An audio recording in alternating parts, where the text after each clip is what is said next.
సంస్కృతి సాంప్రదాయం, భారతీయ సంస్కృతి సాంప్రదాయం స్త్రీలను గౌరవించే, స్త్రీలను పూజించే సాంప్రదాయం.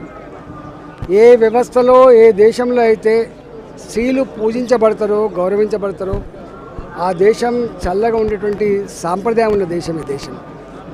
బోనాల పండుగ సందర్భంగా ఈ ఆషాఢ మాసంలో పెళ్ళిళ్ళైనటువంటి ప్రతి ఆడబిడ్డని అత్తగారింటి కానించి మళ్ళీ తోలుకొని వచ్చి ఆ ఆడబిడ్డలకి పసుపు బియ్యం పెట్టి ఆడబిడ్డల ఆశీర్వాదం పొంది మళ్ళీ కుటుంబం అంతా కూడా గొప్పగా పండుగ జరుపుకునే, బోనాల పండుగ జరుపుకునే సాంప్రదాయం. ఈ బోనాల పండుగ కుటుంబ కేంద్రంగా కాకుండా మొత్తం తెలంగాణ ఉన్నటువంటి అన్ని వర్గాల ప్రజలు, ఇర్రెస్పెక్టివ్ ఆఫ్ క్యాస్ట్, అన్ని వర్గాల ప్రజలు ఈ బోనాన్ని సమర్పించుకునే సాంప్రదాయం ఉంటుంది. బతుకమ్మ పండుగ కూడా ఒక కుటుంబం జరుపుకునే పండుగ కాదు ఇది. బతుకమ్మ పండుగ కూడా